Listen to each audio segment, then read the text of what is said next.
everybody. Thank you for joining us for today's webinar. We're very happy to present different topics and educational presentations. Today's topic is the 2022 tax tips for active traders. Please, 2000, it's a very popular presentation that we offer here. I'm just going to do a quick disclosure, share my screen, and then I'm going to shift it off to our main presenter, Robert Greene. So just give us one moment here, please. Okay, disclaimer here. This presentation is for informational purposes only. Nothing presented today should be construed as investment advice or recommendation to buy, sell, or hold any security or contract. Since we don't know everyone's investment objectives or risk tolerance, we're not endorsing any specific trading strategies. Security derivative futures trading involves a substantial risk of loss, is not suitable for all investors. Each investor must consider whether this is a suitable investment, which may lose all or more than your initial investment. Past performance is not indicative of future results. Lightspeed Financial Services Group LLC is not affiliated with these third-party market commentators, education, or service providers. Data, information, and material are provided for information and educational purposes only. This content neither is nor should be construed as an offer, solicitation, or recommendation to buy or sell any securities or contracts. Any investment decisions made by the users through the use of such content is solely based on the user's independent analysis, taking into consideration your financial circumstances, investment objectives, and risk tolerance. Lightspeed Financial Services Group LLC does not endorse, offer, nor recommend any of the services or commentary provided by any of the market commentators, educators, or service providers. Any information used to execute any trading strategy is solely based on independent analysis of the user. Lightspeed Financial Services Group LLC does not hold itself as a tax expert. Regarding any tax-related information contained within this webinar and any other tax-related items, please consult with your tax advisor. For any information on opening an account with Lightspeed, please contact sales@lightspeed.com. Okay, I'm going to hand it off here to Robert Greene, our rock star CPA. He's been at the forefront of knowledge of tax information for traders. So this is very valuable information for our community. I'll let him introduce himself further. I'm going to make him the presenter. Just give us one moment here, guys. And Robert, here we go.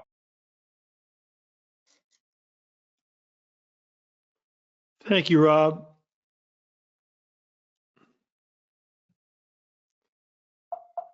All right, today's topic is 2022 tax tips. You're working on your 2022 tax returns now that it's early in 2023. I focus on active traders who probably qualify for trader tax status. So it's all those benefits related to TTS, trader tax status. Here's a current photo of me. I'm CEO of Greene & Company, Inc., which owns greentradertax.com. The information is educational. I'm not affiliated with Lightspeed. If you need advice, you should consult a CPA who's knowledgeable in trader tax. You know, I ran trader tax status through the chat bot, AI chat bot, and I noticed right off the bat, the problem with those AI answers is that they go out to the internet and they take maybe the top 5 websites and they consolidate the information. But site A may totally disagree with site B, and you get a conglomeration of answers with yes and no information that's non-factual. So our information is consistent. It's been used by traders for a long time, stood up to IRS scrutiny, and it's what you should go to. Be careful with those chat bots until they work it out more. We're going to learn how to use TTS for deducting business expenses, whether you're an individual on Schedule C or a partnership or an S Corp. Hopefully some of you elected 475 mark-to-market accounting, which I discussed with you this time last year. That's a powerful election to give you tax loss insurance and the QBI deduction on profits. If you missed the election, you can do it for next year by this April 18th. So don't miss the boat every year. It's time to catch the boat. We'll see how traders use Schedule C for expenses, but a whole series of other schedules for reporting the financial products. 8949 for capital gains, 4797 for 475 trades, 6781 for futures, and more. We'll talk a little bit about the 1099Bs, which have the wash sale loss adjustments, and how you can use software for maybe a different answer on that, using rules for taxpayers versus rules for brokers. Wash sales are a thorn in the side of traders. Active traders trigger many wash sales. People get really scared when they see huge wash sale numbers on the 1099B. Don't be alarmed. Most of those are closed out by year end. So we'll talk about that. We'll talk a little bit about the S Corp, how you use that to unlock the health insurance and the retirement plan deduction, and how you can use the partnership for the SALT cap workaround. We'll talk about the EBL, excess business loss. If you lost a massive amount, how you'll be stuck with deducting only some of it and the rest in NOL carry forward. We'll talk about some common errors that some traders make or local accountants make on tax returns for traders. Finally, I want you to focus on filing extensions, paying what you owe so you avoid the late filing penalty and just have a small late payment penalty if you don't pay in what you owe. So trader tax status is the linchpin. That's the key. A lot of light speed traders qualify because a lot of you are day traders trading securities. Constitutes business expense treatment, unlocks meaningful other benefits like 475. You had to do that on time. The S Corp, you had to do that on time. Now, don't conflate trader tax status with Section 475 mark-to-market accounting. When you use the chatbot, AI chatbot, that's conflated. People confuse the two. Trader tax status is undergraduate school, to use a metaphor. You need to graduate from undergraduate school to apply to 475 grad school. And if you get in, then you have to perfect the election and use it. But if you lose your trader tax status, you can't use 475. So they're very related, but they're separate things. The TTS, you claim it, you assess it and claim it after the fact. Now you can do that for last year, 2022 taxes. But if you didn't make that 475 election by April 18th, 2022, you're out of luck. There's nothing you can do to use it for 2022. Don't make a common mistake that some CPAs make, thinking, well, I have TTS, so I can use tax loss insurance. I can use ordinary losses. You can't. You're stuck with the capital loss limitation. You're stuck with the wash sales unless you elected 475 on time. So before we get too far over our skis, let's talk about how to qualify for TTS. This is a shortened version of that. Volume, frequency, and holding period. Those are the big three, which the IRS can prove out. They can figure it out pretty much looking at your 1099B if they really analyze it. We're looking for 4 trades a day, 4 days a week, 16 a month a week, 60 a month, 720 a year. You count each open trade. The buy and the sell are counted separately. We don't count the round trip because you might have one buy and then scale out with 3 or 4 sales, and that you got to count them all up. It's not just one buy and one sell. Now, if your broker breaks down the lot sizes for you, don't count that. Only count the ones that you scale in and scale out. Frequency, we're looking for pretty much 4 of the 5 days a week for securities market. If you don't trade Sunday nights for futures, you probably don't have to put that in the denominator. The court cases are all over the map, 40, 50, 60% disallowed. So I use 75% to use a little bit of a buffer. If you're close to 3 days a week, it's not good enough. You got to be close to the 4 days a week. Holding period is the most important factor. This is the only bright line test. Those other numbers I'm giving you are from an analysis of tax court cases. The laws for traders on trader tax status are a little vague, regular, frequent, continuous, but people need numbers to back it up. Here, there's a number in the bright line test from the Endicott court. It's got to be 31 days or less. So you might have 80% day trades, and then you may have 20% swing trades, with some of those held over a month. Well, you can have trades over a month. It's just the average has to be under 31 days. And don't confuse your trading activity with your investment activity. It's better to have a separate account or to have trading in an entity and individually make investments. If you have overlap in securities, it can be a problem for trader tax status, and it can be a problem for 475. So you want to keep your trading separate from your investing. Now, maybe you didn't do things perfectly for 2022, but you can get your act in order now for 2023. So you can be part-time or full-time. You don't have to have your primary means of making a living. The IRS had that on their tax topic online. I called them out on it and they changed it. Now it says a livelihood. A lot of taxpayers in America have 1, 2, 3 full-time jobs. They have 3 or 4 part-time activities, people are all over the map, and no one counts for business, and then everything else is not business. It all can be a business. So it can be part-time. You can even be money losing. The hobby loss rules don't apply. It's not recreational or personal in nature. We're looking for 4 hours a day, every market day. Now, for frequency, we're only counting days that trades are made, but we're still looking for continuous business activity that you're working all time counts, research, administration, trading. The passive activity loss rules don't apply, so there's no material participation standard. Traders pretty much easily meet the hours test. If they don't, they may be doing automation trading. And unless you create the automation, you're not going to get credit for TTS. Avoid your sporadic lapses, on again a month, off again, grandchildren travel. It's got to be a serious activity that you're doing day in and day out, avoiding sporadic lapses. You got to have the intention to run a business to make a living. It doesn't have to be primary. Operations should be significant. Computers, monitors, education, business services. There are some traders who just simply have, mobile devices and maybe one laptop, but most traders have a serious workstation, multiple monitors, 3, 4, 5, 6 monitors. Account size should be material to you. If you're a college grad and you don't have much money to your name, you can get by with a patent day trader account. But if you're a multimillionaire, the IRS wants a more serious account size. So learn more about how to qualify on our website. So now that you know you got TTS, how do you report as a sole proprietor? You didn't set up an LLC, or it's a single member LLC disregarded entity. You're a sole proprietor.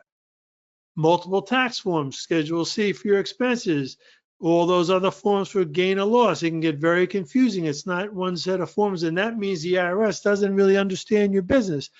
They see a Schedule C. For most taxpayers with a Schedule C business, there's revenue, cost of goods sold, expenses, and net profit. It's all on the Schedule C, but for traders, it's only expenses, and that's a red flag. And we show you how to deal with that with the transfer of income strategy and explaining it in the footnotes. Schedule C is for expenses only. Don't let some clueless accountant or tax preparer say, oh, you have TTS, we can put your trades on Schedule C. They never go on Schedule C. That's a guaranteed order. We'll get to that later. So you put in your business expenses. There's no cost of goods sold. There's no revenue. There's only expenses. Capital gains and losses go on other schedules. If possible, you'll have a footnote to tie it all together. If you're using TurboTax, you can't use a footnote. So that's one problem with those self-consumer software companies.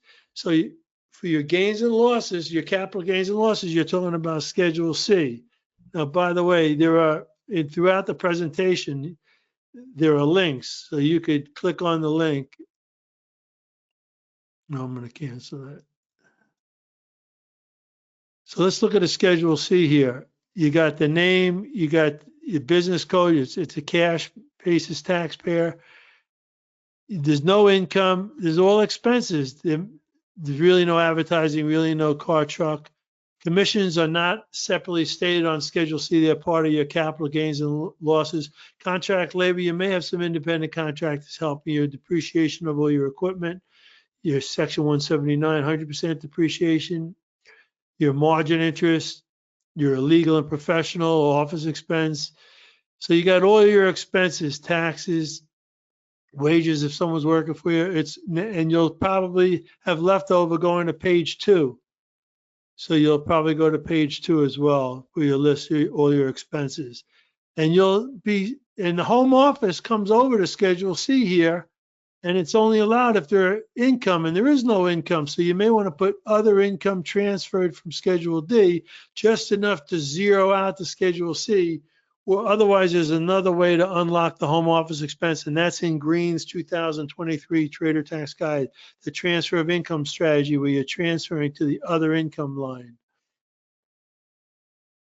So at every point in the webinar, there's links to the various schedules. So sale of securities for each trade, no summary reporting, are reported on Form 8949, which feeds into Schedule D using the cash method. Net capital losses are limited to $3,000 and other against ordinary income. The rest is a capital loss carryover. If you click that link, you'll come to our tax center. You'll see that capital losses when you carry them over, you're not stuck with 3,000 per year. They're unlimited against capital gains. They're only limited to 3,000 against other income. So read the instructions to Form 8949. That's where all the detailed trades are going. And take a look at the form, take a look at the instructions, and notice in the instructions here, you may aggregate all short-term transactions reported on 1099-B showing basis was reported to the IRS, for which no adjustments or codes are required.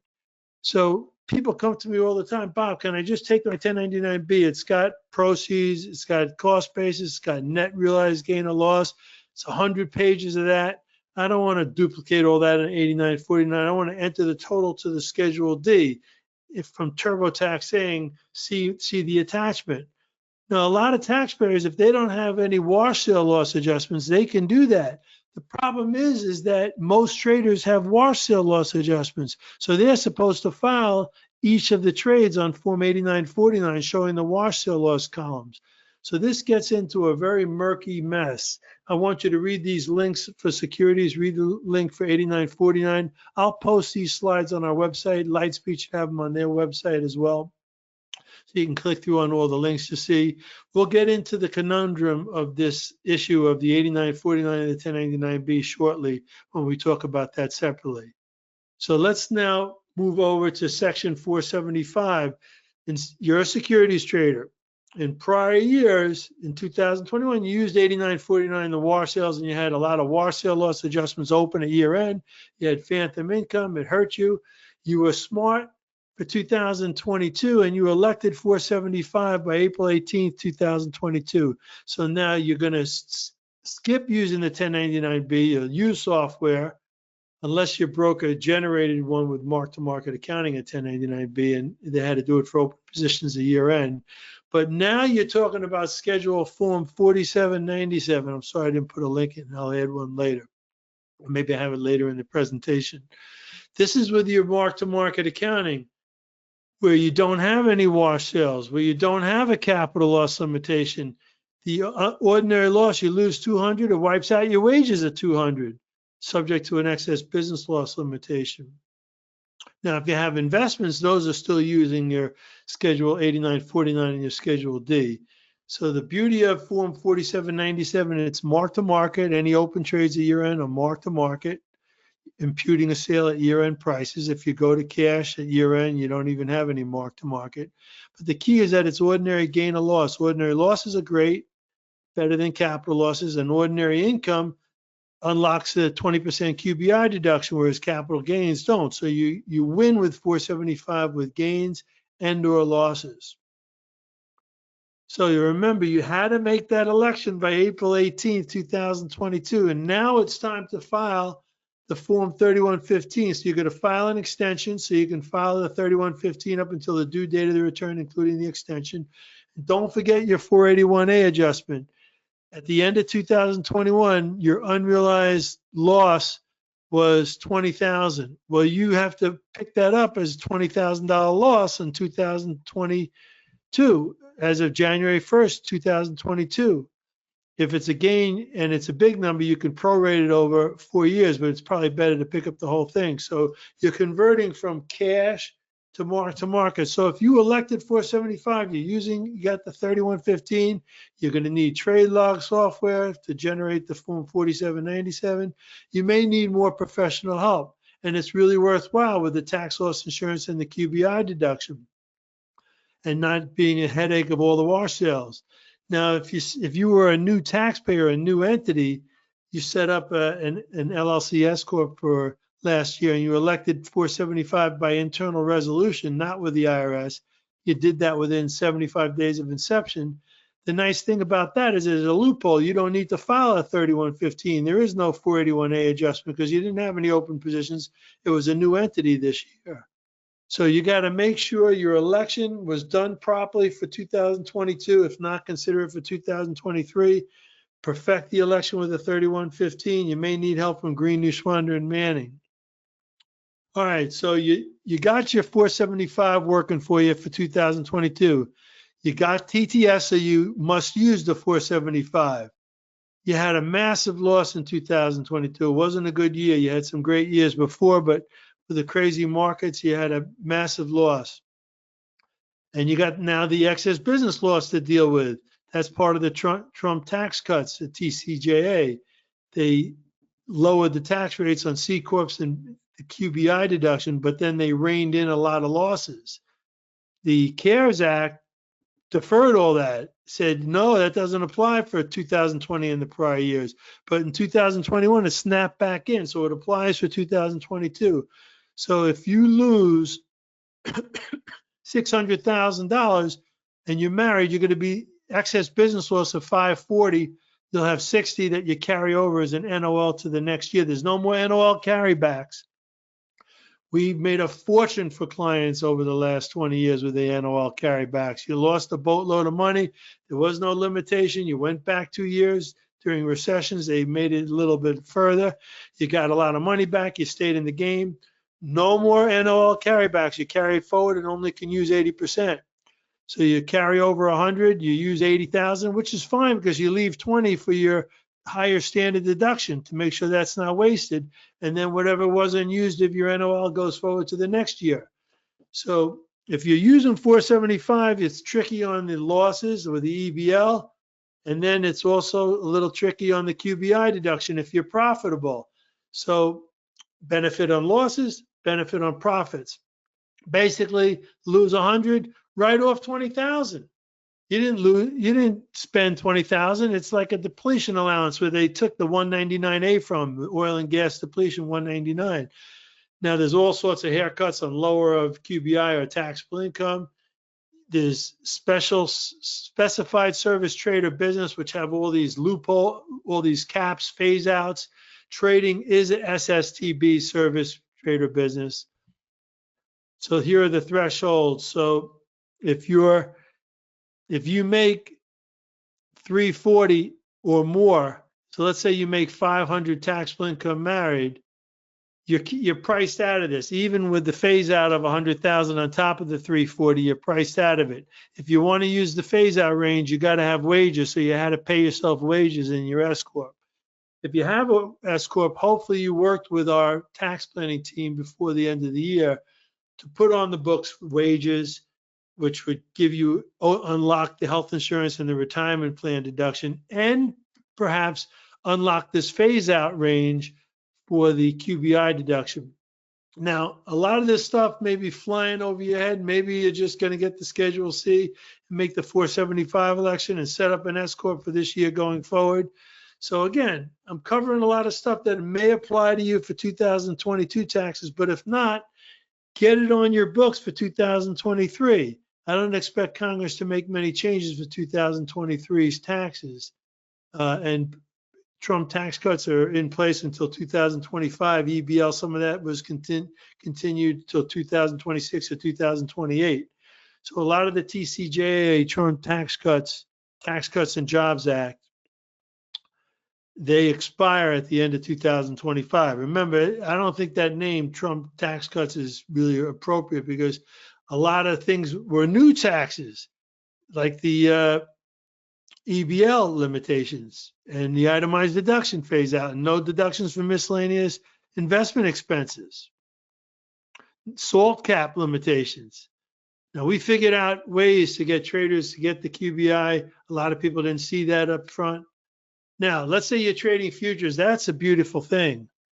You don't have wash sales on 89.49. You probably don't elect 475 on commodities because there's carry it back benefit already built into 1256, and you don't want to give up the lower 60/40 capital gains rates. On Form 6781, the summary reporting, the 1099-B has one aggregate profit or loss number. Presto, you use that number. It's mark to market daily. Goes on Form 6781. You're not dealing with straddles, hopefully, so that doesn't complicate the 6781.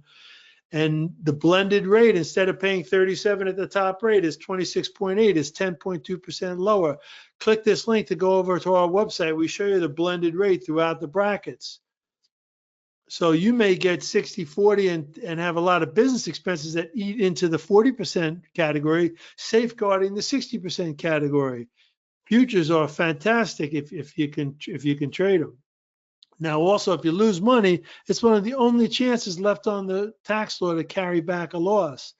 So you can carry back a 1256 loss on check the box D on Form 12 on Schedule D. Don't miss this, because if you don't do it on a timely basis, if you're on extension, you have till October 15th. If you miss that, you're going to miss the boat on the carryback. You can only carry it back against gains, not against 1256 gains. So let's say you made 100,000 trading 1256 contracts in 2021.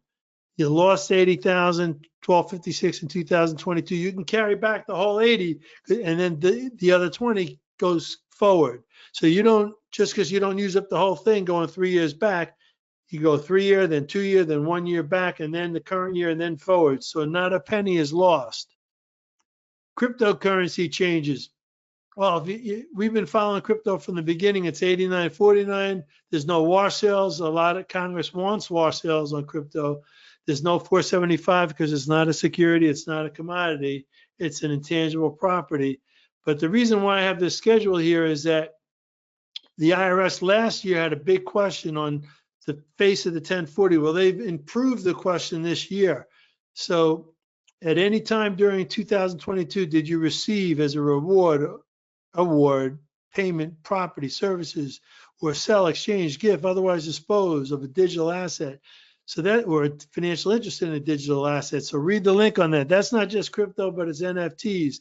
So if you touched it, you better say yes to this question. So you're putting the IRS on notice. Hey, I'm in the crypto space. Look for me to report. They're busting crypto left and right. We said they would from day one.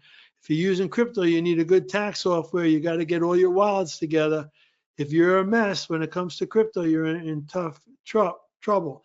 Now, there may be some relief on these recent bankruptcies. A lot of crypto holders, with some of the recent bankruptcies, they lost access to their crypto wallets. They can't sell it. If they do, there may not be a price in some of these stable coins or other coins. So what are you going to do if you can't get your hands on it to sell it and it goes bust? Does Section 165 apply? Do you have to wait until it's worthless, or will the IRS, like the Bernie Madoff ruling, allow you to quick draw McGraw the deduction based on the status of the bankruptcy? New relief from the IRS is probably coming shortly, so stay in touch with us about that. So what do you do with the financial products? They go across the board. 1099-Bs may not be your answer to everything. So in our software on tax treatment of financial products, we cover the U.S. and international equities, U.S. futures, other 1256 contracts, options, ETFs, ETNs, all those volatility ETNs. Those are the ones, by the way, that if you have a prepaid forward contract ETN and an option on that, that's a publicly listed option, commodity listed option. We think you can go for 1256 on that, where your 1099-B may treat it like a security with wash sales. So there's no wash sales, no 475, but 1256. So read our content about volatility ETNs. Forex, that's something totally different. You're not even getting a 1099-B for that. So that's ordinary gain or loss.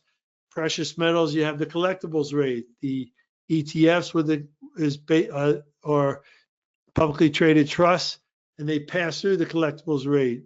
ETFs for securities, those are like securities. The ones for commodities are like securities, although they may pass through some commodities 1256 treatment. Then you got to add it to your cost basis. The foreign futures, you don't get 1256 unless you're on a qualified exchange recognized by the IRS. Cryptocurrencies are handled, swaps, ordinary gain or loss. Tax treatment covers a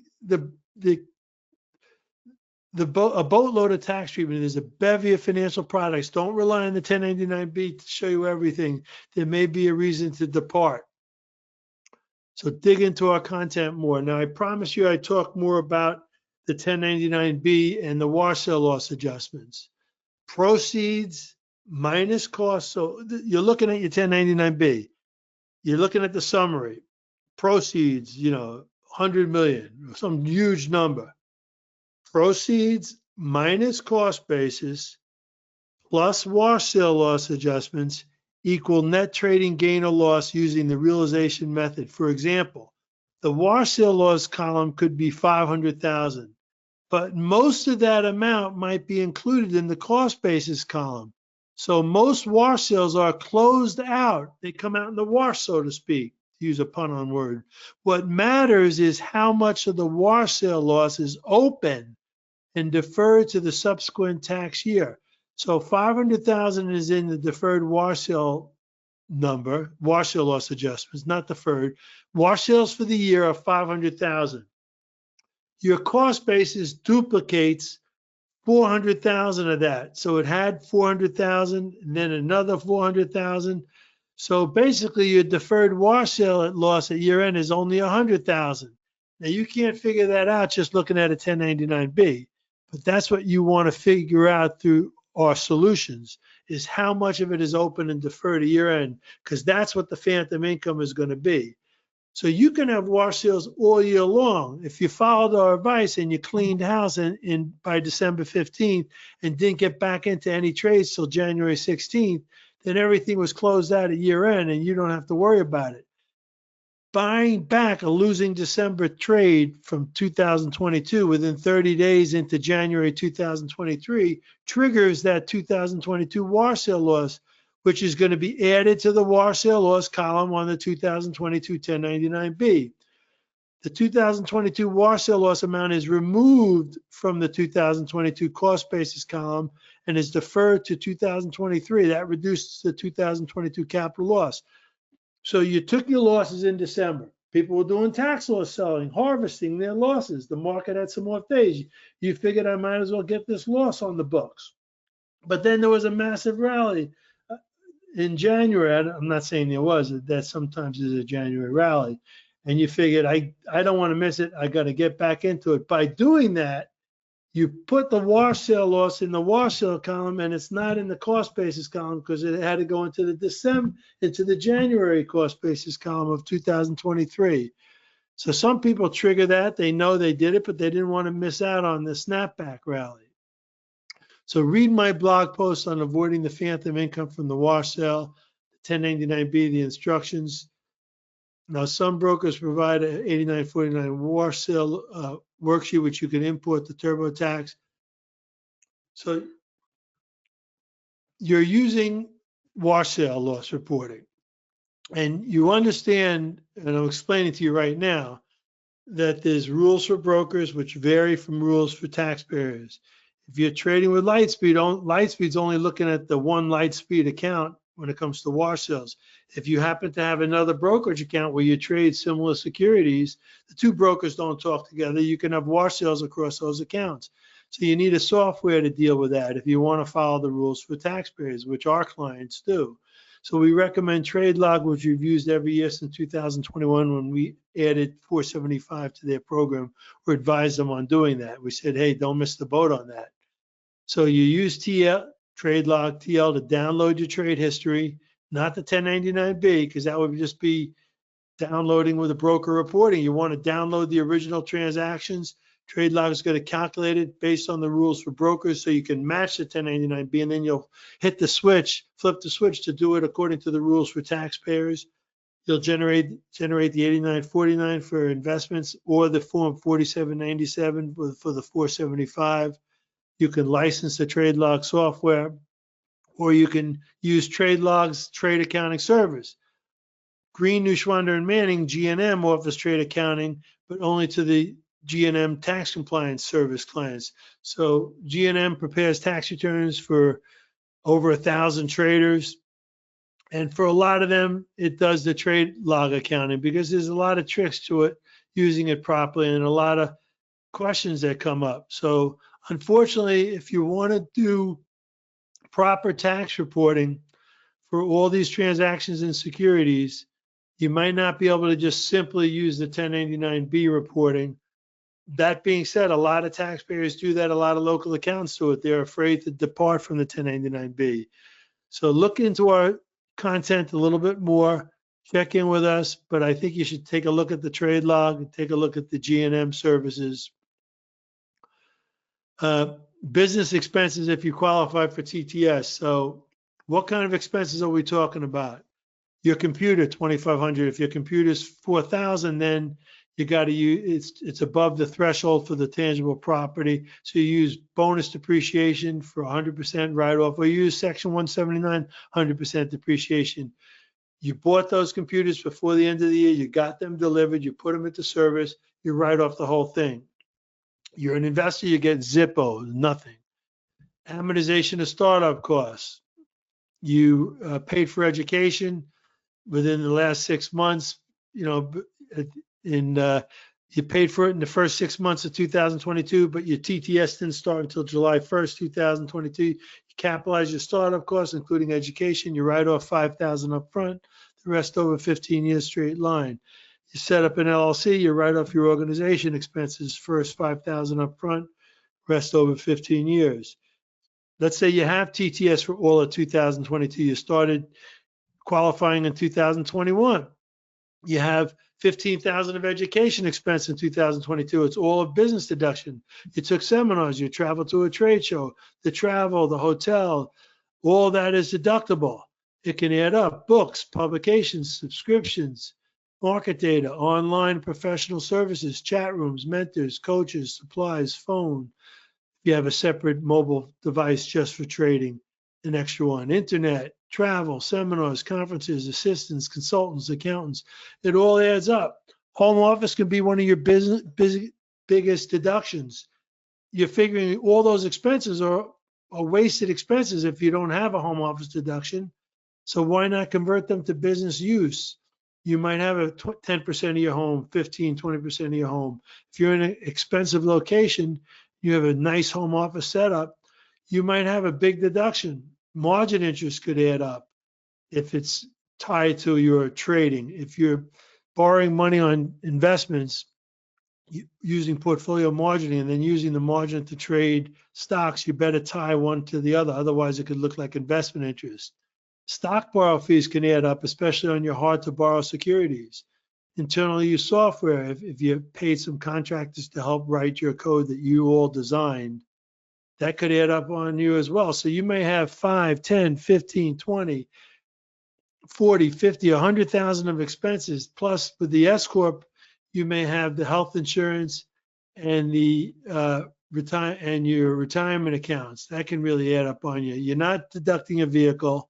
Commissions are part of your trading gain or loss, so you're not deducting that. So if you have your S Corp for your health insurance, it's another 20.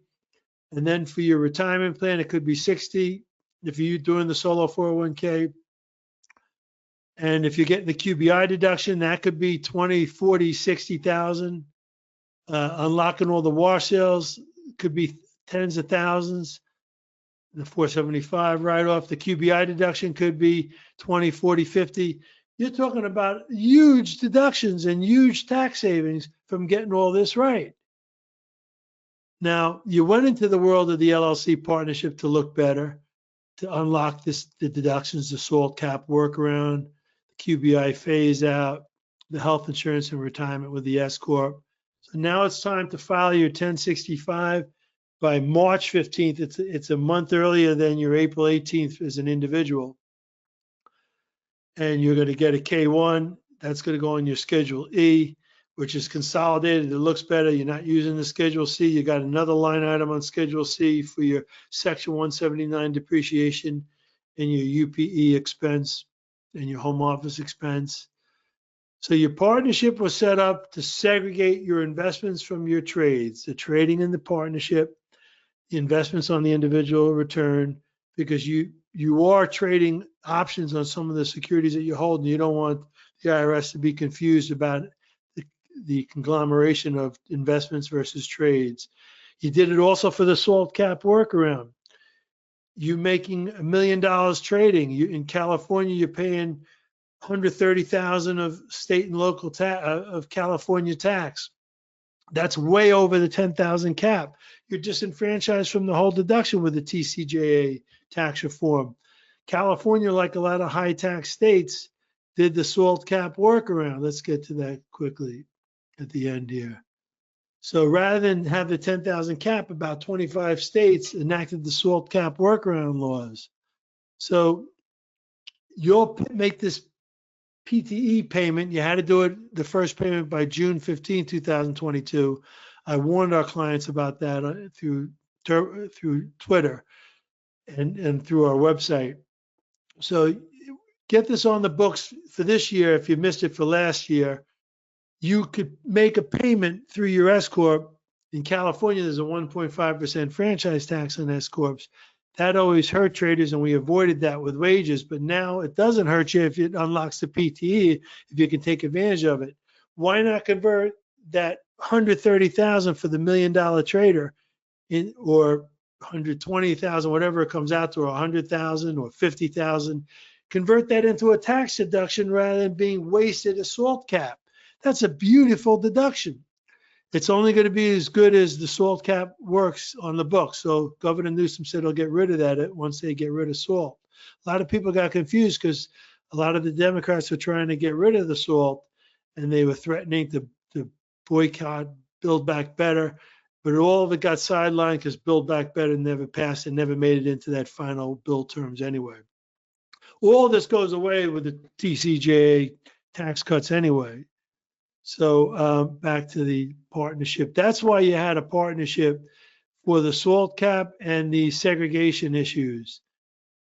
The S Corp is what we recommend more of because that's what you need to unlock the health and retirement plan deduction, which can be some really monster deductions and benefits for traders. Trading a retirement account tax-free until retirement, converting it to a Roth solo 401k where it's permanently tax-free at 1.4 life is another benefit of the retirement plan.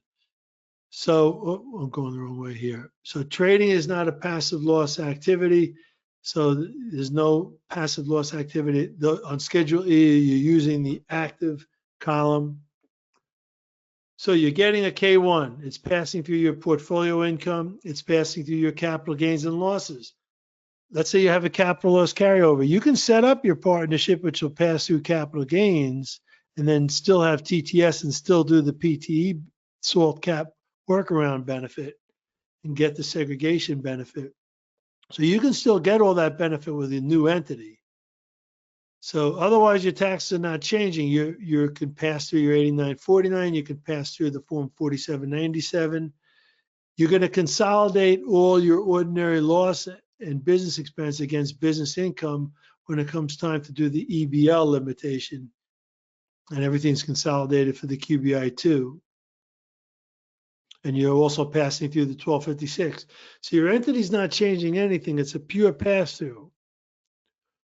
Now for the S Corp, you had to arrange the retirement plan, the solo 401k before year end. That's, if you know you were going big on that, you went big with the W-2. You can do the solo 401k retirement plan contribution until the due date of the return, including extensions. Otherwise, the 401k elected deferral amount you did by year end, just keeping an eye on the time clock. So let's take a look at the retirement plan here.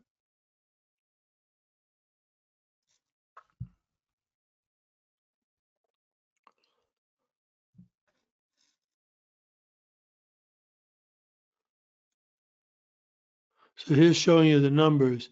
So 67,500 for 2022 if you're age 50 or over, including the catch-up provision of 6,500 for 2022. That's a nice deduction. So come into our tax center, click on the entity solutions or retirement solutions to read more about how all that works. But you had to do most of that before the end of the year. And if you're going to do it for this year, you're going to do that in December. So again, you're going to do the 20% QBI deduction. This year, you also have the S Corp stock basis forms. So the IRS wants you to keep track of your basis. So here are some common errors that tax return filings for traders. Some accountants think, hey, Schedule C, good, I'll put the losses on in line 1, and I'll put the expenses on the expense line, and I'll get the net. I even had someone out there who was teaching trader tax using our content who got that wrong. I mean, people conflate those issues so often. If you want ordinary loss treatment, you had to elect 475 on time, and you have to prove it on the Form 3115, and that's the only way you're going to get ordinary loss treatment. Otherwise, Schedule C is for business expenses only. So don't make the mistake of putting the losses on Schedule C or even the gains on Schedule C. You're just going to trigger an audit with the IRS. If you did that, you'd probably also show that there's self-employment income. And then if there's self-employment income, you pay self-employment tax, but then you can do your AGI deductions. That's all wrong. You're compounding an error. Don't put the income on Schedule C because that could lead to SE tax. There is one type of trader, your futures trader, who's a full-scale member. If you're an electronic corporate member, just using membership to get lower commissions, that's an exception. If you're a full-scale member with rights of dealership and you also trade through your membership, then it is 1402 section self-employment income.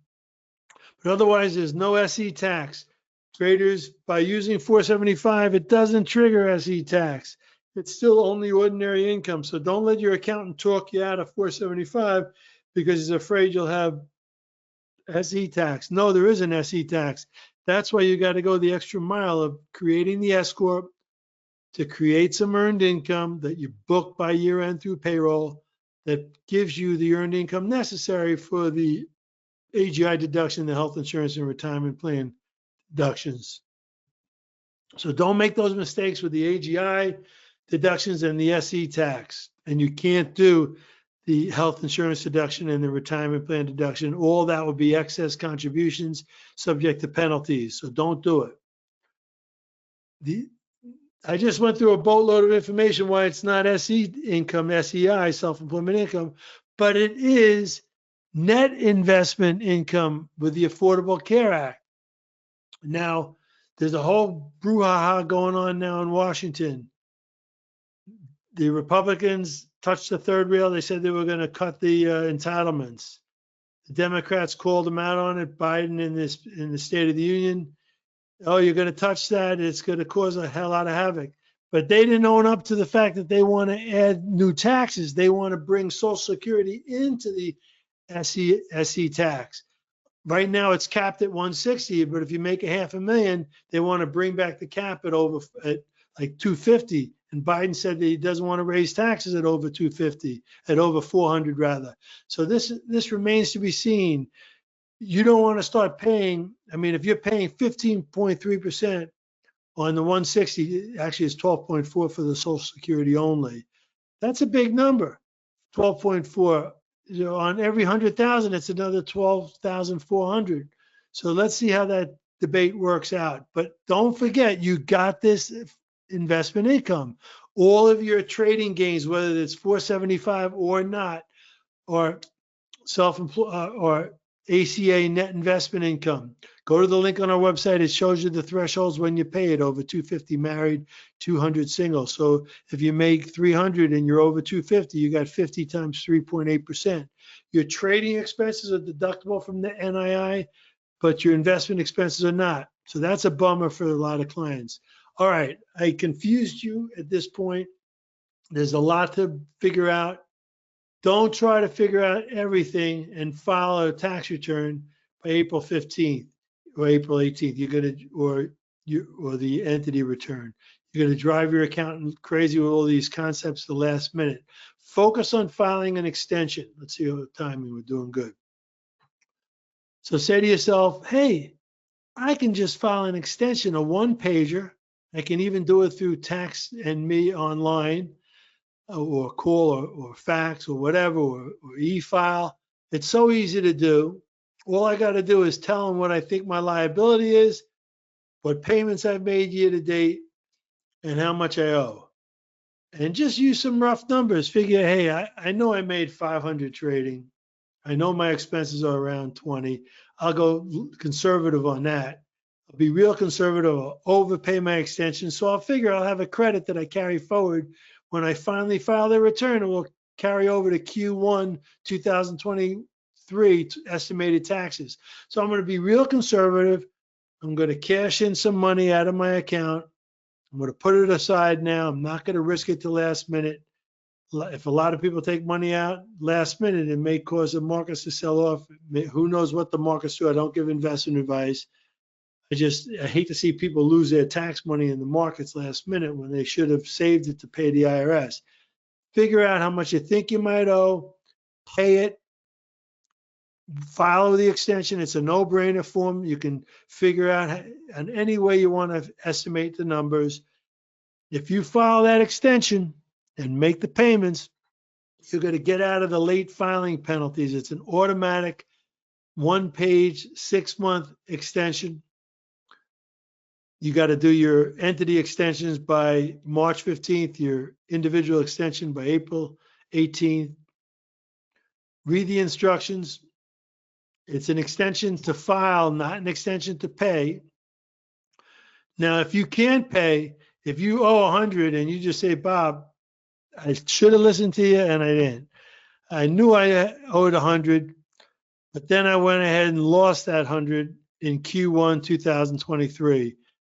And hopefully I'll make back some of the money, but I'm going to file this extension. I'm going to say I owe 100, but I'm not going to pay 100.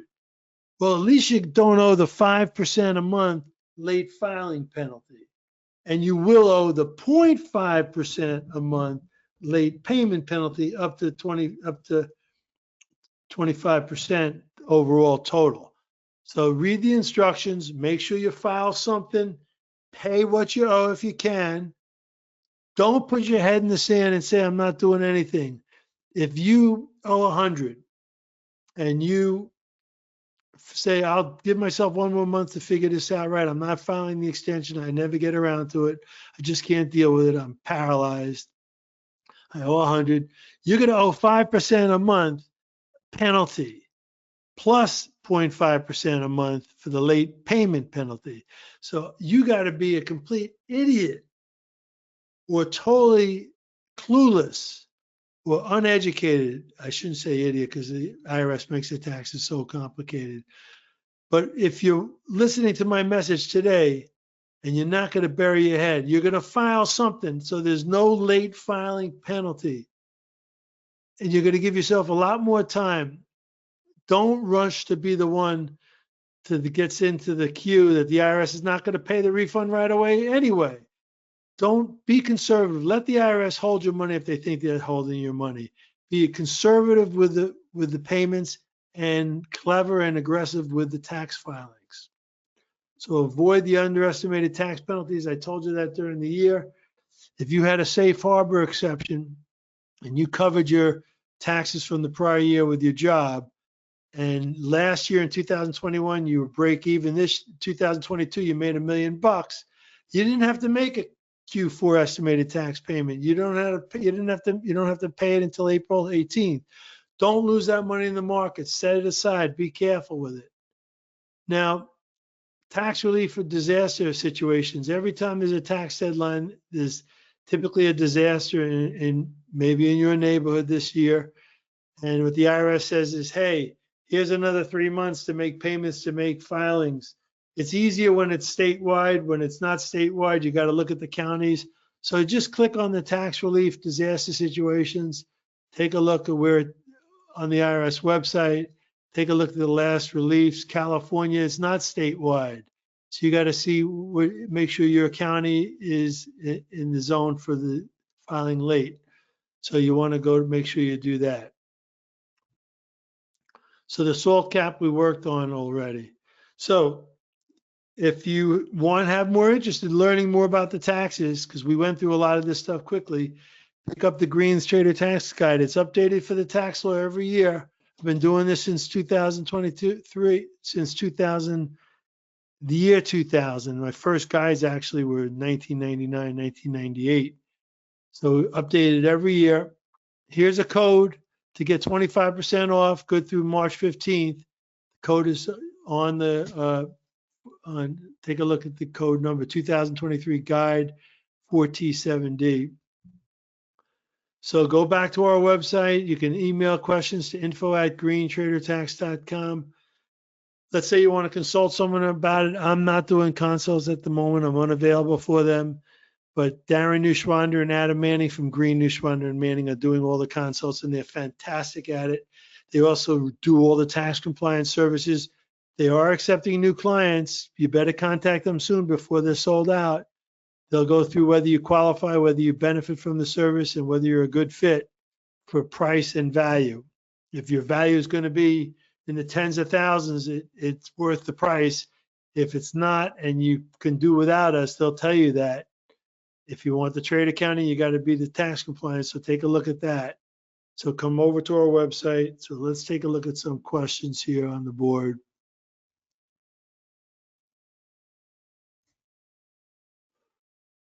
So there's the website in the tax center. There's more information, but you want to get the guide, which is a lot more information. So if you appreciate our service, get the guide. I think it's a good reference to have. So let's take a look at some questions in the remaining few minutes.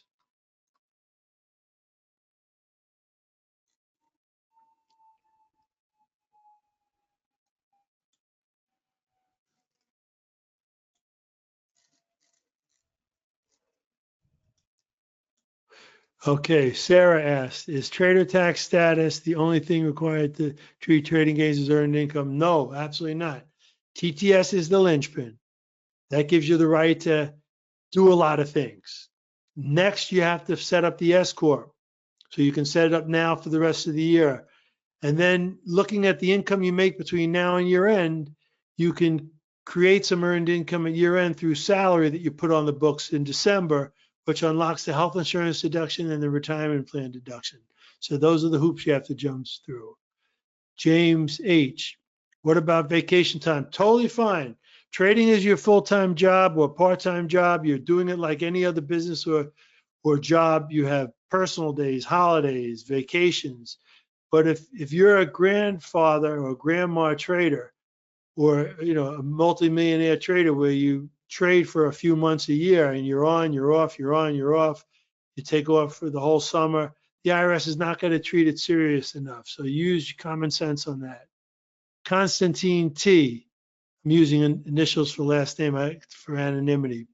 How do I claim TTS to the IRS as an individual for, say, 2022? If in 2022 I made over 750 trades, so just go ahead and file Schedule C. That's exactly what you do, Constantine.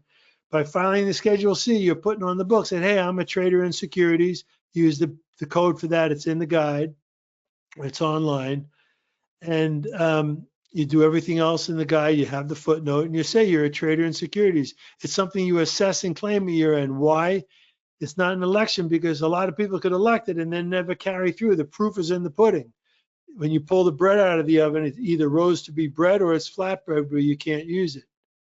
Next question from Edward D.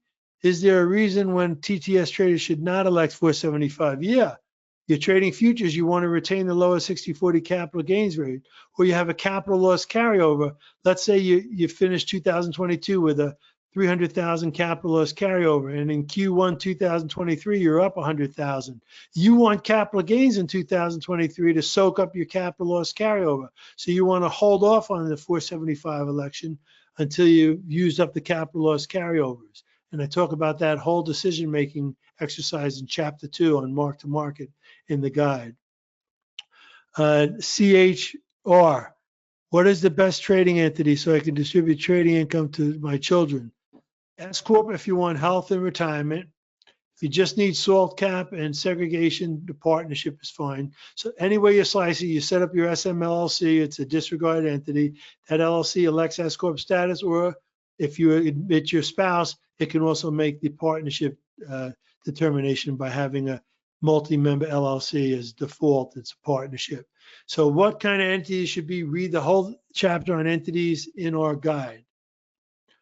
And then if you want to pass it on to your children, want to talk more about that in a consult. Johnny L.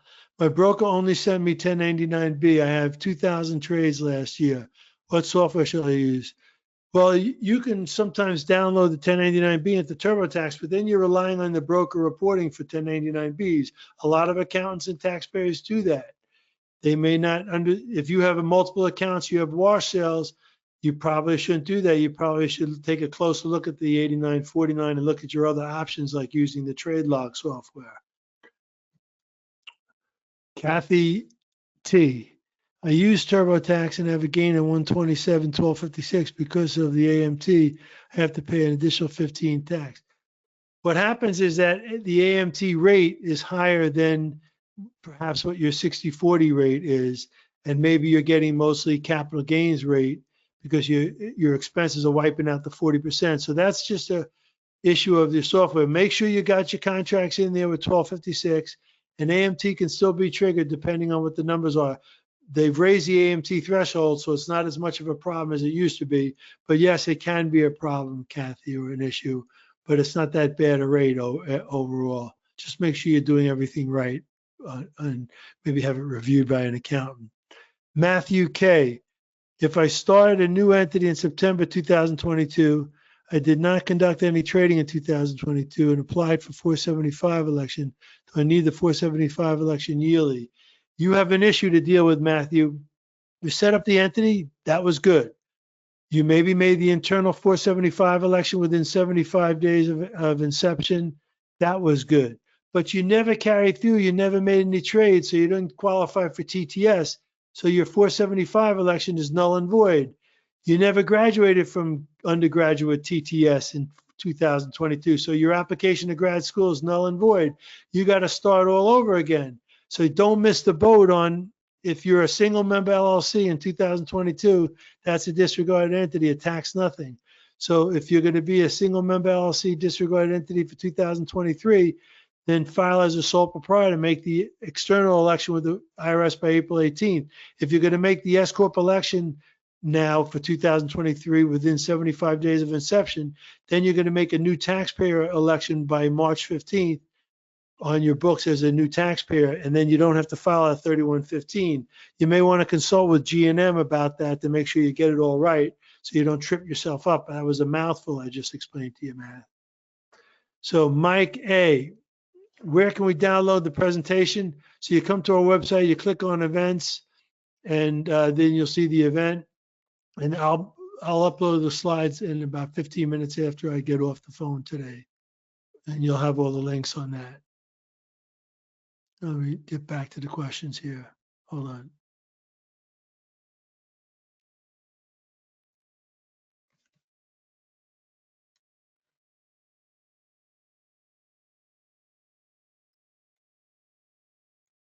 Okay, James H. Can you please explain phantom profits? All right, so you tell your accountant, hey, I lost 25,000. Your accountant says that's not what your 1099-B is showing. Your 1099-B is showing net realized gains of $100,000, and you're telling me you lost 25. That means that you have $125,000 of wash sale losses that were open, and I call that phantom income because it's not a real loss, it's a phantom loss. So because you bought back losing positions in January, you left on the books some open wash sales at year end. And that's what I mean by that phantom. Anthony D. So you have every year a horror story where, let me not get into that because actually it's, we're over the 30 minutes. So what do you want to do, Rob? Answer a few more questions or do a hard break and stop now? If you have time for just a few more, that would be great, but up to you. All right, a few more then. Anthony D. I lost over 400K online crypto investment scam. How do I claim the loss? Check out the links on what I'm going to put up on the slides. Because if it's a scam, it brings up to mind Section 165 deposit losses. What you don't want is to have a capital loss that is deferred until everything is proven that it's worthless. After lawsuits, that could take years. You want acceleration of capital loss treatment, and even better yet, 165. So the story has not been fully written yet. That's an open issue. So check our content on that. Constantine, I answered one of your questions. Let me get to someone else rather than double up. Anubhava J. What is the console fee? 417 for 50 minutes. And you don't need elaborate preparation. It's all explained on the website. Darren Nushwander, Adam Manning do it, and they do a fantastic job. So read more about that on the website. Matthew K. Is it still a good idea to have a separate trading LLC entity, separate S Corp to manage it? No, you don't need two entities. If you go to one of our competitors, they give a free consult to see if you're qualified for a two-entity scheme, which is tax snake oil. You don't need it. They poo-poo trader tax status. They do it for the wrong reasons. And then they don't even follow up properly with the tax compliance. So don't get snagged in with the snake oil salesman. Snake oil is what they used to sell years ago and stuff that doesn't work. Joel E. Can I deduct business bad debt prop fund? Yes, if you're a prop trader and you put up a deposit that you lose, we show you how to deduct the business bad debt on Schedule C. So there's a whole chapter in the guide on prop traders, which is different from retail traders. Kevin M. People keep adding questions to the board, Rob, and maybe now we should do a hard break. People can email me at info@greentradertax.com. And I know you usually like to do a hard break, Rob, so maybe now's a good time. Yeah, absolutely. So thank you, Thanks, Rob. guys. Anyone who didn't get to the extra questions, maybe you can reach out to the Green Trader Tax Group to see if they can help you out if you qualify for a consultation.